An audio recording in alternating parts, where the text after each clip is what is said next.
بسم اللہ الرحمن الرحیم۔ السلام علیکم ورحمۃ اللہ وبرکاتہ۔ حضرت شیخ عبد القادر جیلانی غوث اعظم رضی اللہ تعالی عنہ سے کسی نے پوچھا، حضور سب سے زیادہ پریشان کون ہوتا ہے؟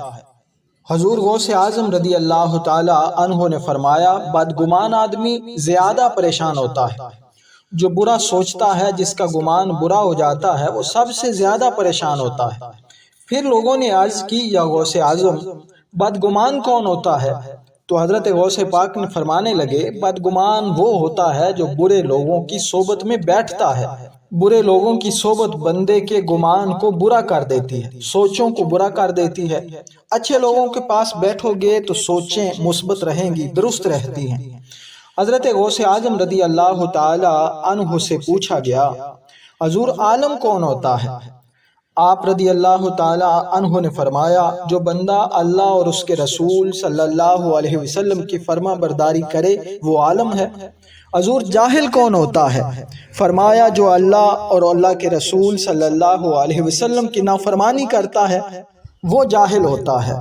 پھر حضور غوث پاک رضی اللہ تعالی عنہ سے پوچھا گیا، سب سے زیادہ تنگ دستی کس بندے پر آتی ہے؟ چلتے چلتے کاروبار بند ہو جاتے ہیں، اچانک نقصان ہو جاتا ہے، محتاجی کس انسان پر آتی ہے؟ جناب غوث اعظم رضی اللہ تعالی عنہ نے فرمایا، جو انسان تنہا کھانے کا عادی ہوتا ہے وہ محتاج ہو جاتا ہے۔ جو بانٹ کر کھاتا رہتا ہے، اللہ تعالیٰ اس شخص کے رزق میں وسعت پیدا فرما دیتا ہے۔ شیخ عبد القادر غوث اعظم سے لوگ آ کر مسئلہ پوچھتے ہیں کہ اللہ کیسے راضی ہوگا؟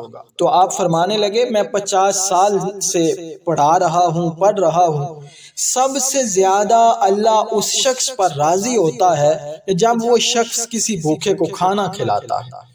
ایسے شخص پر اللہ تعالیٰ بہت جلدی راضی ہو جاتا ہے۔ پھر محبوب سبحانی، قندیل نورانی، شہباز لامکانی غوث اعظم رضی اللہ تعالی عنہ سے عرض کیا گیا کہ حضور برباد کون ہوتا ہے؟ آپ نے فرمایا، جو مداحنت کا شکار ہو جاتا ہے، یعنی سستی کا شکار ہو جاتا ہے۔ آج کر لیتا ہوں، کل کر لوں گا، پرسوں کر لوں گا، جب میں ٹھیک ہو گیا تو کر لوں گا۔ فرمایا، یہ کبھی ٹھیک نہیں ہوگا، اور فرمایا یہ بندہ آہستہ آہستہ تباہی کی طرف، بربادی کی طرف جا رہا ہوتا ہے۔ دین پر عمل کرنا ہے تو کل پرسوں کا کیا مطلب؟ آج ہی کیوں نہیں؟ ابھی سے کیوں نہیں؟ فوراً کیوں نہیں؟ آپ فرمایا کرتے تھے، یہ چیز انسان کو کمزور کر دیتی۔ پھر حضرت غوث اعظم رضی اللہ تعالی عنہ سے کسی نے پوچھا، حضور انسان صحیح کیسے چل سکتا ہے؟ یعنی اس انسان کو انزائٹی بھی نہ ہو، ڈپریشن بھی نہ ہو، مطمئن وقت گزرے۔ میں ایسے اپنے الفاظ میں کہہ رہا ہوں، جو آج کل بیماریاں اور پریشانیاں بندے کو گھیر لیتی ہیں، کوئی مصیبت پریشانی نہ ہو، کیسے ہو سکتا ہے؟ تو حضور غوث اعظم رضی اللہ تعالی عنہ نے بہت بڑا خوبصورت جواب عطا فرمایا، 2 سواریاں، انہیں کبھی نہ چھوڑنا۔ عرض کی، حضور وہ کون سی سواریاں ہیں؟ فرمایا، ایک شکر کی سواری ہے اور دوسری صبر کی سواری ہے۔ اگر ان دونوں سواریوں پر سفر کرے گا تو اللہ تعالیٰ تمہیں سکون والی زندگی عطا فرمائے گا۔ یعنی اگر کبھی نعمت اللہ تعالیٰ عطا کرے تو شکر کرے، اور اگر اللہ کی طرف سے کبھی آزمائش آ جائے تو صبر کو اپنی سواری بنا لے۔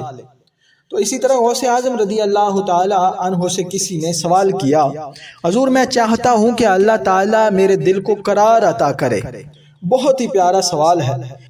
ناظرین، ہم میں سے ہر شخص کا یہ مسئلہ ہے۔ ہمارے پاس روپیہ، پیسے، عزت، شہرت ہونے کے باوجود ہمارے دلوں کے اندر قرار نہیں ہے، سکون نہیں ہے۔ وہ کہتا ہے، حضور کون سی چیز ہے جو دل کو قرار دے اور دل کو پورا سکون دے؟ سنیے غوث پاک نے کیا فرمایا۔ آپ فرمانے لگے، اپنے ذاتی دشمنوں کے لیے ہدایت کی دعا مانگا کرو، اللہ تعالیٰ تیرے دل کو سکون عطا فرمائے گا۔ تو اللہ تعالیٰ سے دعا ہے کہ اللہ تعالیٰ عمل کی توفیق عطا فرمائے۔ میں امید کرتا ہوں کہ میری باتیں آپ کی سمجھ میں آ گئی ہوں گی۔ تو ہمارے چینل کو سبسکرائب کرنا مت بھولیے گا۔ کمنٹ سیکشن میں غوث اعظم کا نام بھی ٹائپ کریں۔ اپنا رکھیے بہت سارا خیال۔ ملتے ہیں اگلی ویڈیو میں، تب تک کے لیے اجازت دیجیے۔ السلام علیکم ورحمۃ اللہ۔